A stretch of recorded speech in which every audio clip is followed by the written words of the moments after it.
ચલો good morning મિત્રો. હવે આજે આપણે આ ચેપ્ટરની લાસ્ટ થિયરીની વાત કરીશું અને આઈએમપી થિયરી છે, બરોબર.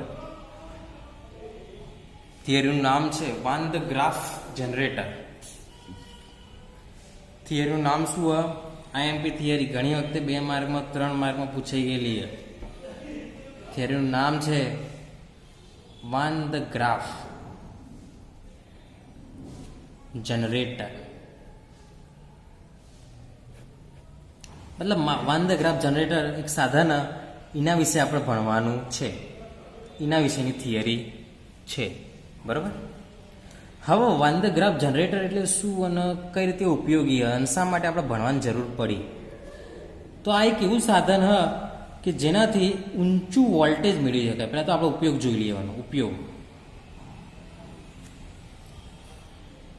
વાન ધ ગ્રાફ જનરેટરની મદદથી આપણે ધ ગ્રાફ જનરેટરની મદદથી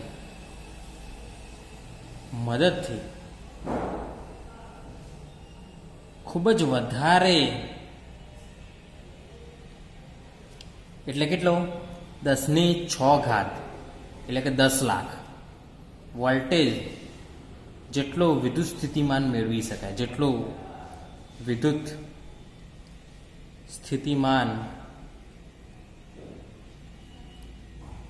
મેળવી શકાય છે. ખબર પડી કે આપણે જોઈશું કઈ રીતના મેળવી શકાય, એની વાત આપણે હાલ કરીશું આપણે.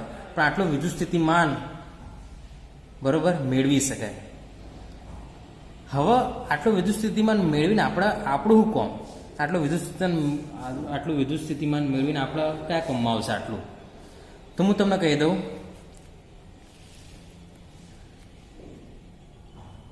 આટલું વિદ્યુત સ્થિતિમાન હોય તો આપણે કોઈ પણ વિદ્યુત ભારિત કણને ગતિ કરાવી શકીએ. વિદ્યુત ભારિત કણને શું કરાવીએ કે ગતિ કરાવી શકીએ. જો આટલું વિદ્યુત સ્થિતિમાન હોય ને તો આપણે કોઈ પણ કણને ગતિ કરાવી શકીએ. કોઈ પણ વિદ્યુત ભારિત કણ, એટલે વિદ્યુત ભારિત કણ હ ઇલેક્ટ્રોન હ પ્રોટોન છે. વિદ્યુત ભારિત કણને ગતિ કરાવી શકાય. વોલ્ટેજ દ્વારા ગતિ કરાવી શકાય. જેટલું વોલ્ટેજ વધારે એટલું ગતિ વધારે. આ વોલ્ટેજ દ્વારા આપણે કોઈ પણ વિદ્યુત ભારિત કણને ગતિ કરાવી શકાય. હવે કઈ રીતે તમને પ્રશ્ન થાય કે ધારો કે આ 2 પ્લેટ, એક બાજુ પ્લસ હોય ને એક બાજુ માઇનસ હોય, બરોબર. એક બાજુ પ્લસ હોય ને એક બાજુ માઇનસ હોય.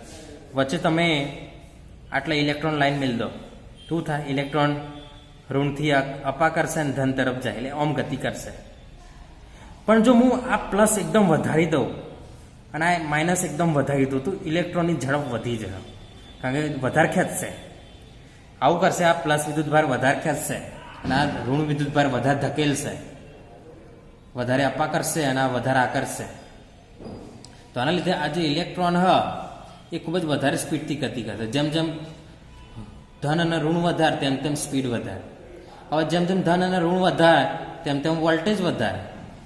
કારણ કે વોલ્ટેજ શું હોય? વિદ્યુત સ્થિતિમાનનો તફાવત શું હોય? એક પ્રકારની ઉર્જાનો તફાવત. આટલા ઉર્જા ધન, આટલા ઉર્જા ઋણ હ, તો આટલા ઉર્જાનો તફાવત થયો એટલે આ વચ્ચે વિદ્યુત સ્થિતિમાન હશે જ. તો આ વિદ્યુત સ્થિતિમાનના લીધે જ આ ગતિ કરે એમ કહેવાય. ખબર પડી? અને જેમ જેમ આ વિદ્યુત સ્થિતિમાન વધારે, મતલબ કે જેમ જેમ ધન અને ઋણ વધારે તેમ તેમ વોલ્ટેજ વધતો જાય, તેમ તેમ તફાવત વધતો જાય ને. જેમ જેમ આ ધન અને ઋણ વધતો જાય તેમ તેમ તફાવત વધતો જાય, અને તફાવત વધે એટલે વોલ્ટેજ વધે. ખબર પડી? અને વોલ્ટેજ વધારે તો ઇલેક્ટ્રોન વધારે સ્પીડથી ધન તરફ જાય, મતલબ ગતિ કરે ટૂંકમાં. તો આ જ કારણ કે જો વોલ્ટેજ આપણા જોડે વધારે હોય ને તો આપણે તફાવત વધારે ઉત્પન્ન કરીએ કે વધારે તફાવત ઉત્પન્ન કરીએ શકીએ તો આપણે કોઈ પણ વિદ્યુત ભારિત કણને ગતિ કરાવી શકીએ સ્પીડમાં. હવે સ્પીડમાં ગતિ કરીને ફાયદો? તમને પ્રશ્ન થાય કે ભાઈ કોઈ વિદ્યુત ભારિત કણને ઇલેક્ટ્રોનના સ્પીડમાં ગતિ કરીને મારો ફાયદો? તો ધારો કે કોઈ દ્રવ્ય હ, આ દ્રવ્ય ધારો કે પદાર્થ, આપણો કોઈ પણ સામાન્ય પદાર્થ, ઓના પર તમે ઇલેક્ટ્રોન ફેંકો તો ઇલેક્ટ્રોન ઘૂસી શકવાનો હોય? તો ના. ઘૂસી શકવાનો ખરા? ના. પણ જો આ ઇલેક્ટ્રોનની સ્પીડ અતિશય વધારે હોય, ખૂબ જ વધારે હોય તો આ પદાર્થની અંદર ઊંડે સુધી જતો રહે, ઊંડે સુધી જઈ શકે છે. અને આ ઇલેક્ટ્રોનની અંદર જયા પછી જે પ્રક્રિયાઓ થાય એના દ્વારા આપણે પદાર્થના ગુણધર્મો નક્કી કરી શકીએ છીએ. પદાર્થના ગુણધર્મો જાણી શકાય. ઇલેક્ટ્રોનના અંદર મોકલ્યા પછી આપણે પદાર્થના ગુણધર્મો જાણી શકાય. અને બીજું એક તમારે આપણે આવશે પાંચમા પાઠમાં સાયક્લોટ્રોન એક રચના. ઇલેક્ટ્રોનનો એકદમ સ્પીડમાં ગતિ કરાવીને કોઈ ન્યુક્લિયસ પર મતલબ પરમાણુના કેન્દ્ર પર મારો કરવાથી આપણે ઉર્જા ઉત્પન્ન કરી શકીએ છીએ. ન્યુક્લિયર ઉર્જા કહેવાય એને, જે આપણે જોઈશું. બરોબર, સાયક્લોટ્રોન એના કહેવાય, સાયક્લોટ્રોન રચના. એટલે આ રીતે આપણે કોઈ પણ વિદ્યુતભારિત કણને ગતિમાં કરાવીને કોઈ પદાર્થની અંદર કોઈ ચોક્કસ વસ્તુ પર આપણે મારો કરી શકીએ અને આપણે ઉર્જા અથવા ગુણધર્મો જાણી શકીએ. તો આ કોમ થયું વાન ધ ગ્રાફનું. ખબર પડી? એક તો વિદ્યુત સ્થિતિમાન ઊંચો મેળવી શકાય, પછી વિદ્યુત સ્થિતિમાન ઊંચો મેળવીને શું કરવાનું? કણને ગતિ કરી શકાય. કણને ગતિ કરીને શું કરવાનું? પદાર્થના ગુણધર્મો નક્કી કરી શકાય, ઉર્જા મેળવી શકાય. ખબર? ચલો, ઉપયોગ જોયા ભાઈ. આપણે સિદ્ધાંત જોઈ લઈએ. ભાઈ આ વાન ધ ગ્રાફ જનરેટર્સ કયા સિદ્ધાંત પર કાર્ય કરે? સિદ્ધાંતની વાત કરી નાખીએ. ચલો, સિદ્ધાંત જોવો તો એના માટે એક આપણે રચના લઈ લઈએ. ધારો કે બે ગોળાઓ છે. એક ગોળો મોટો હ, એક ગોળો નાનો. ગોળા એટલે ખાલી ગોળાઓ, એટલે કવચ. સમજો ને, કવચ. કવચ છે બે. બરાબર, એકની અંદર બીજું કવચ મેળેલું. નાના કવચની ત્રિજ્યા સ્મોલ આર, જ્યારે મોટા કવચની ત્રિજ્યા કેપિટલ આર છે. બરાબર, કેપિટલ આર અને સ્મોલ આર. એટલે અહીંયા આપણો આર એ હું સ્મોલ આર કરતા ગ્રેટર દેન મોટો. ચલો, થઈ ગયું. આ બીજું, મોટા કવચ પર આપણે વિદ્યુત ભાર મૂકીએ. એટલે મોટા કવચ પર ધારો કે અમુક વિદ્યુત ભાર મેલેલો હ. હવે મોટા કવચ પર થોડો વધારે જ વિદ્યુત ભાર મેલી શકાય. તો આના પર ધારો કે વિદ્યુત ભાર કેપિટલ ક્યુ, અને નાના કવચ પર વિદ્યુત ભાર આપણે મેલીએ તો આના પર થોડો ઓછો વિદ્યુત ભાર માય, એટલે સ્મોલ ક્યુ.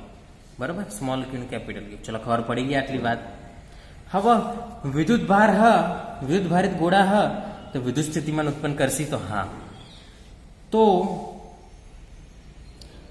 મોટા કવચ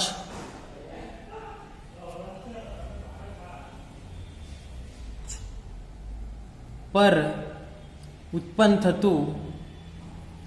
થતું વિદ્યુત સ્થિતિમાન આપણે શોધીએ. ચલો, સ્થિતિમાન આપણે શોધીએ. મોટા કવચ પર ઉત્પન્ન થતું વિદ્યુત સ્થિતિમાન, કારણ કે એ કવચ પર વિદ્યુત સ્થિતિમાન ઉત્પન્ન થશે, અને નાના કવચ પર એ વિદ્યુત સ્થિતિમાન ઉત્પન્ન થશે, કારણ કે વિદ્યુત ભાર આવેલા છે.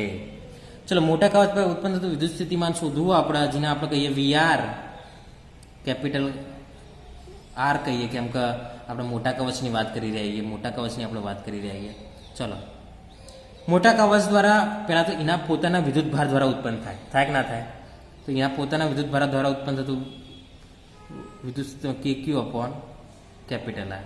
એનો વિદ્યુત ભાર એની ત્રિજ્યા. બીજું, નાના વિદ્યુત ભાર દ્વારા ઓના પર વિદ્યુત સ્થિતિમાન ઉત્પન્ન તો હા થશે.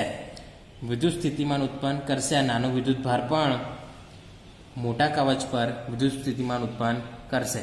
તો ચલો, આના દ્વારા આના પર ઉત્પન્ન થતું વિદ્યુત સ્થિતિમાન કે ઓનો વિદ્યુત ભાર સ્મોલ ક્યુ, પણ આ કવચથી આના કવચ વચ્ચેનું અંતર આર જ છે, એટલે કેપિટલ આર જ આવશે. ખબર પડે કે નહીં? કારણ કે આપણે અંતર ચોથી લેવા પડે, કેન્દ્રથી લેવા પડે. અંતર હંમેશા ચોથી લેવાનું? કેન્દ્રથી લેવાનું. એટલે જો નાના કવચના કેન્દ્રથી આની સપાટી, મોટા કવચની સપાટી વચ્ચેનું અંતર કેટલું? કેપિટલ આર જેટલું જ. પણ નાના કવચનું વિદ્યુત ભાર સ્મોલ ક્યુ, એટલે સ્મોલ ક્યુ પણ કેપિટલ આર. ચલો, ખબર પડી ગઈ. આનું નામ આપી દઈએ આપણે એક. ચલો, હવે નાના કવચની વાત કરીએ તો નાના કવચ પર ઉત્પન્ન થતું વિદ્યુત સ્થિતિમાન, ચલો એ આપણે શોધીએ, જેને આપણે વી સ્મોલ આર કહીએ. ચલો, વી સ્મોલ આર પહેલા તો પોતાના લીધે જ ઉત્પન્ન થાય. ચલો, નાના કવચ પર એના પોતાના વિદ્યુતભારના લીધે ઉત્પન્ન થાય એટલે કે ક્યુ અપોન સ્મોલ આર. શું થઈ ગયું? એના પોતાના લીધે ઉત્પન્ન થઈ ગયું. બીજું મોટા કવચના લીધે ઉત્પન્ન થવા તો હા, મોટા કવચના લીધે પણ ઉત્પન્ન થશે. ચલો મોટા કવચનો લીધે લે, મોટા કવચનો વિદ્યુતભાર ક્યુ, મોટા કવચ અને નાના કવચ વચ્ચેનું અંતર કેપિટલ આર. ખબર પડી ગઈ આ વાત કઈ રીતના આવ્યું સૂત્ર? ચલો આને નામ આપી દે 2. ચલો સમીકરણ 1 અને 2 ની બાદબાકી કરીએ આપણે. સમીકરણ 1 અને 2 ની બાદબાકી કરીએ આપણે વિદ્યુત સ્થિતિમાનનો તફાવત મેળવીએ. આપણે શું કરીએ? વિદ્યુત સ્થિતિમાનનો તફાવત મેળવીએ. આપણે સમીકરણ 2 અને 1 ની બાદબાકી કરીએ. 2 અને 1 ની બાદબાકી કરીએ. હવે કેમ આવું? વીઆર મોટો કે વી સ્મોલ આર મોટો? તમને પ્રશ્ન થાય કે શા માટે 2 માંથી 1 બાદ કરીએ? એટલે આપણે મોટાભાગે સમીકરણમાં મોટામાંથી નાનું બાદ કરીએ છીએ. આપણા મોટાભાગના સમીકરણમાં કેવું હોય? મોટામાંથી નાનું બાદ કરવાનું હોય. આ બંનેમાં મોટો કોણ? આ બંનેમાં નાનો કોણ? તો આ મોટો. કેમ? કારણ કે વિદ્યુત સ્થિતિમાન એ આરના વ્યસ્ત પ્રમાણમાં હોય. વિદ્યુત સ્થિતિમાન આરના વ્યસ્ત પ્રમાણમાં હોય. બંને આર આર હોય એટલે બંને મોટા અંતરો હોય એટલે આર નાનો. જ્યારે અહીં એક મોટું અંતર પણ બીજું નાનું હોય એટલે આ પદ મોટું બને. આ પદ કેવું થાય? મોટું બને. બરાબર? એટલે આ મોટો બને. ખબર પડી ગઈ આ વાત? ખબર પડી કે નહીં? છેદમાં જેટલું મોટું અંશમાં એટલું નાનું. છેદમાં જેટલું નાનું અંશમાં એટલું મોટું. ખબર પડી? એટલે હોય સ્મોલ આર આવે હોય તો બંને કેપિટલ આર. ઉપર કે ક્યુ અને કે ક્યુ તો હજ, અમે કે ક્યુ અને કે ક્યુ તો હજ, ઉપર તો વધુ નહીં. પણ નેચર હોય આર ના આર, હા સ્મોલ આર ના આર. ધારો કે 10 ને 10 20, પણ હોય 10 ને 5 15 જ છે. એટલે હોય છેદ નાનો બનાવે મતલબ અંશ મોટો બનાવે. એટલે આપણે સમીકરણ 2 માંથી સમી 1 બાદ કરતા એટલે વી આર માઇનસ વી આર. બરાબર? ચલો બાદ કરીએ. ચલો વી આર એટલે આર યુ કે ક્યુ અપોન આર કે ક્યુ અપોન આર માઇનસ કે ક્યુ અપોન આર વત્તા કે ક્યુ અપોન આર. બરાબર? ચલો માઇનસને છૂટું પાડીએ. કે ક્યુ અપોન આર કે ક્યુ અપોન કેપિટલ આર. માઇનસ છૂટું પાડીએ. માઇનસ અંદર ગુણી જાય એટલે પ્લસ માઇનસ થઈ જાય. કે ક્યુ અપોન આર, સોરી સ્મોલ ક્યુ. જે ઉડતું એ ઉડાડી નાખીએ અને જે વધતું એ રાખીએ તો દેખો આ વસ્તુ ઉડી જાય. તો વધ્યું કે ક્યુ અપોન સ્મોલ આર માઇનસ કે ક્યુ અપોન કેપિટલ આર. બરાબર? આવું વધ્યું. અને વી આર માઇનસ વી આર. ચલો હવે કોમન નીકળતો એને કાઢી નાખીએ તો કે ક્યુ કોમન નીકળે હા 1 upon R minus 1 upon capital R. તો આ V R minus V R. અને આ જે સમીકરણ આવ્યું એ જ વાન ધ ગ્રાફ જનરેટરનું સિદ્ધાંત છે. બરાબર? સિદ્ધાંત છે. બરોબર? હવે જો આપણે નાના ઘોડા પરનો વિદ્યુત ભાર અને મોટા ઘોડા પરનો વિદ્યુત ભાર એકબીજાના સંપર્કમાં લાવીએ, મતલબ આવું આ બે જે ઘોડાઓ હતા ને ઘોડાઓ એકબીજાના કોઈક તાર જોડીને સંપર્કમાં લાવીએ તો શું થાય? તો વયથી વિદ્યુત ભાર વહી જશે. હવે તમને પ્રશ્ન થાય કે ચમ આવું મોટા બધી નેનામાં ના આવે ને એના બધી મોટામાં જાય. તો ઓનું વિદ્યુત સ્થિતિમાન મોટું હોય વધારે હોય, જ્યારે ઓનું સ્થિતિમાન નેનું હોય ઓછું હોય. ખબર પડી કે નહીં? આપણે જોયું કે ભાઈ વી આર મોટો હોય ને વી કેપિટલ આર નાનો હોય. નેનાનું વિદ્યુત સ્થિતિમાન મોટું અને મોટાનું વિદ્યુત સ્થિતિમાન નેનું હોય. એટલે હંમેશા એક વસ્તુ યાદ રાખો, હંમેશા વિદ્યુત ભાર મોટા વિદ્યુત સ્થિતિમાનથી નાના વિદ્યુત સ્થિતિમાન તરફ જાય, વધારમાંથી ઓછા તરફ જ જાય. ખબર પડી કે નહીં? એટલે હંમેશા એક વસ્તુ યાદ રાખો, વિદ્યુત ભાર એ હંમેશા મોટા વિદ્યુત, આટલું હું વાક્ય જ લખી કાઢું, વિદ્યુત ભાર હંમેશા મોટા વિદ્યુત સ્થિતિમાનથી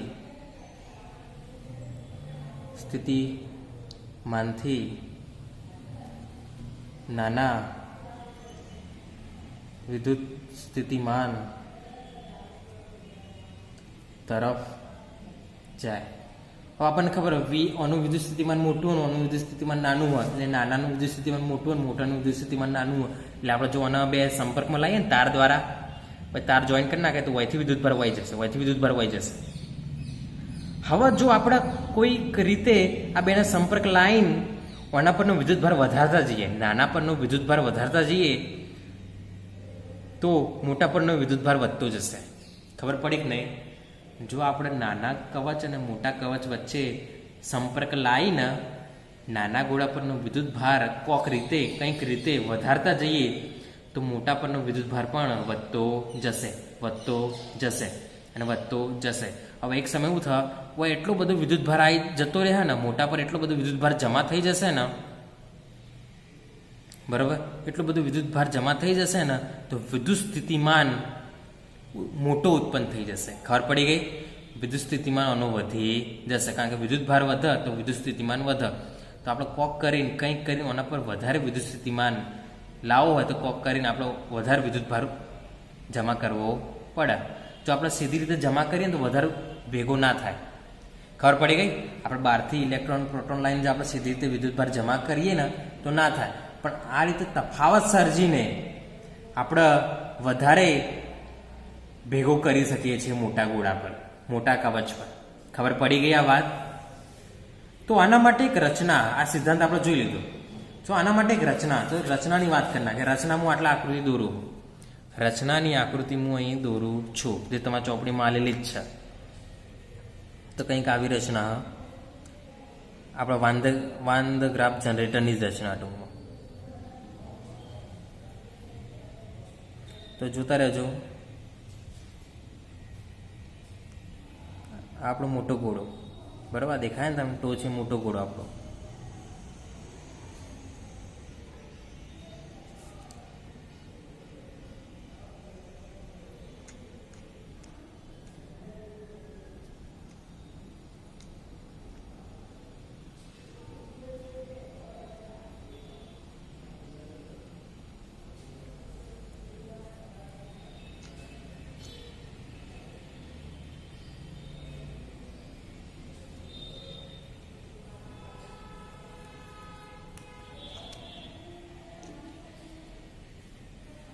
બરાબર, આ રીતના કંઈક, બરાબર, ચોપડીમાં થોડી આકૃતિ જોઈ લેજો. બરાબર, હવે જુઓ કંઈક આવી રચના. હવે જુઓ આની રચના સમજી લઈએ આપણે. પહેલાં તો આ જે દેખાય તમને એ આપણો મોટો ગોળો. એ શું? આપણો મોટો ગોળો. આ જે દેખાય તમને રચના અર્ધવર્તુળ જેવી, આમ તો આખું વર્તુળ નહીં પૂરું થતું પણ અર્ધવર્તુળ, એ આપણે મોટા ગોળા જેવું કામ કરે. હવે મોટા ગોળા પર વિદ્યુતભાર મારે જમા કરવો છે તો નાના ગોળા તરીકે આપણે આ ગરગડીને ધ્યાનમાં લીધા. ગરગડી આપણી આ ગરગડી તમે દેખી હશે. ગરગડી એટલે ગોળ ગોળ ફરાઈ રહી ચક્ર. અને આ ગરગડી પર પટ્ટાઓ લગાવી દીધા આ રીતે. ખબર પડી ગઈ? અવાહક પટ્ટાઓ. કેવા? અવાહક પટ્ટાઓ. આ ગરગડી પર પટ્ટાઓ લગાવી દીધા. અવાહક પટ્ટો ફરતો રહે છે, બરોબર. આ પટ્ટા કેવા? અવાહક હોય. ના ગરગડી પર ફરતો રહે. આ ગરગડીને ફેરવી લે, આમ પટ્ટા આ રીતે ફરતા હોય, આ રીતે ફરતા. ખબર પડી ગઈ? આ રીતે ફરતા હોય પટ્ટાઓ. ગરગડી ખાલી આમ ફેરવાની, આ એ ફરશે ના પટ્ટા. એટલે ખાલી ગમે તે આપણે એક ગરગડી મશીન દ્વારા ફેરવવાનું રહે. કોઈ પણ એક ગરગડીને ફેરવો તો બંને ગરગડી ફરે. ખબર હે ને? તો ખબર જ હશે તમને. પેલું મોટર તમે જોયું હોય, બરોબર, તે રીતે. હવે મારા મોટા ગોળા પર વિદ્યુત ભાર જમા કરવો છે પણ નાના ગોળાની મદદથી. અથવા ગરગડી આપણે નાના ગોળા જેવું કામ કરે તો શું કરવામાં આવે તો તમને કહી દઉં. એક બ્રશ,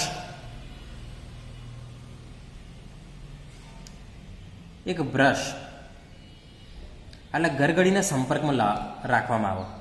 એક ધાતુનું બ્રશ હોય, બરાબર. આપણે સામાન્ય બ્રશ જે કરીએ એ પેલું પ્લાસ્ટિકનું એ નહીં, ધાતુનું બ્રશ હોય. એના નાની જે આ નીચે ગરગડી હ એના પટ્ટાના સંપર્કમાં લાવવામાં આવે. હવે શું કરવામાં આવે? આ બ્રશને વિદ્યુત ભાર આપવામાં આવે. આ બ્રશને આપવામાં વિદ્યુત ભાર. હવે વિદ્યુત ભાર ભારિત બ્રશ આ નેચર ગરગડીના પટ્ટાના સંપર્કમાં હ.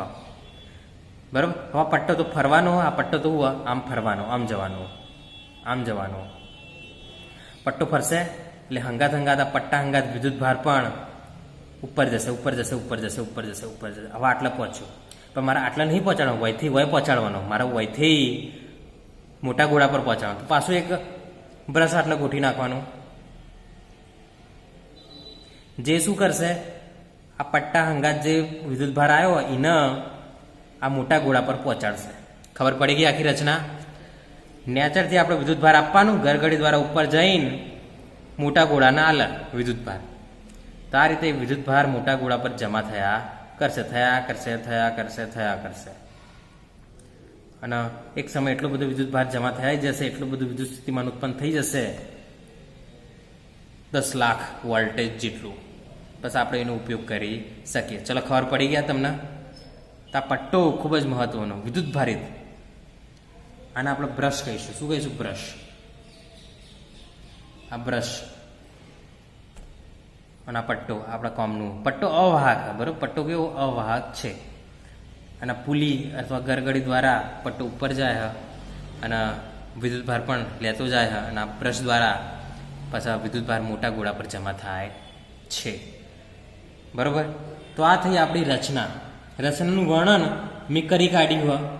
તમારી ભાષામાં પણ તમે રચનાનું વર્ણન કરી શકો. એવું જરૂરી નહીં કે ભાઈ આપણે ચોપડી જેવું જ લખવું, આપણી રીતે લખી શકીએ છીએ. બીજું, આને ફેરવવા મોટરનો ઉપયોગ કરીએ. કાંઈ મોટરનો ઉપયોગ કરીને એક પટ્ટાને ફેરવો એટલે બીજું જે ગરગડી એ પણ ફરશે. બરાબર? અને પટ્ટું જે પછી ગતિ કરશે. બરાબર? તો આ રીતે આપણે વિદ્યુત ભાર નાના ગોળાને આપીએ. જે ગરગડી આપણે નાનો ગોળો, આ નાના ગોળા પર વિદ્યુત ભાર આપીએ અને પછી વિદ્યુત ભાર મોટા ગોળા પર જમા થાય છે. બરાબર? અને ગરગડી પરના વિદ્યુત સ્થિતિમાન વધારે અને ગોળા પરનું વિદ્યુત સ્થિતિમાન ઓછું હોય એટલે વધારથી ઓછા તરફ વિદ્યુત ભાર જાય એટલે મોટા ગોળા પર જાય. આ મોટા ગોળા પર જમા થયા કરશે તો મોટો વિદ્યુત સ્થિતિમાન મેળવી શકાશે. અને મોટા વિદ્યુત સ્થિતિમાનનો ઉપયોગ કરીને પછી આપણે વિદ્યુત ભારિત કણોને ગતિ કરાવી શકીએ છીએ. ચલો, ખબર પડી ગઈ તમને? તો આ થઈ આપણી રચના. તો આપણે જોઈ લીધું ઉપયોગ, રચના અને સિદ્ધાંત પણ આપણે જોઈ લીધો. બરાબર? રચનાનું વર્ણન હું લખતું નથી, પણ રચનાનું વર્ણન તમે જાતે લખી શકો છો. બરાબર? અને આ જે તમને દેખાયા આ કોઈ નાનું નહીં હોતું. ખબર પડી કે આજે તમને દેખાય આકૃતિ, આ રચના તમને દેખાય, પણ આ સાધન ખૂબ જ મોટું હોય. આ સાધન કેવું હોય? ખૂબ જ મોટું. બરાબર? 3-4 માળ જેટલું હોય. અમુક જો આ વોલ્ટેજ ઉત્પન્ન કરવાનું ચાલતું હોય, બરાબર, તેવા પ્રયોગશાળામાં ખૂબ જ મોટું સાધન હોય એટલે ખૂબ જ ઊંચો વોલ્ટેજ ઉત્પન્ન કરીએ કાંઈ. એટલે નાનું સાધન હોતું નથી. ખબર પડી ગઈ? તો આ રીતે જે વિદ્યુત ભાર ગરગડી મારફતે પટ્ટા દ્વારા આટલા પહોંચશે ને હોયથી બ્રશ દ્વારા મોટા ગોળા પર પહોંચશે. એટલે આ જે આપણે દેખાયા એ મોટા ગોળા જેવું, મોટા કવચ જેવું કામ કરે અને આ ગરગડી આપણે નાના કવચ જેવું કામ કરે છે. તો આ રીતે આપણે કરી શકાય. બરાબર? અને વયથી વિદ્યુત ભાર સતત આલવામાં આવે, વિદ્યુત ભારનો સતત સ્પ્રે કરવામાં આવે. શું કરવામાં? આ બ્રશ પર વિદ્યુત ભારનો સતત સ્પ્રે કરવામાં આવે એટલે સતત વિદ્યુત ભાર જમા થયા કરશે અને ધીરે ધીરે સતત આના પર વિદ્યુત ભાર જમા થયા કરશે. ખબર પડી ગઈ? તો આ રીતે કામ કરે છે. ચલો, ખબર પડી ગઈ હશે. રચના તમારે જાતે લખવાની. તો આ થિયરી આઈએમપી છે, તૈયાર કરજો. નેક્સ્ટ ટાઈમે આપણે આવા છેલ્લી થિયરી હતી આ ચેપ્ટરની. હવે નેક્સ્ટ ટાઈમ આપણે આ ચેપ્ટર 2ના દાખલાઓની વાત કરીશું. બરાબર? અને પછી આપણે નેક્સ્ટ ચેપ્ટર તરફ જઈશું. સારું.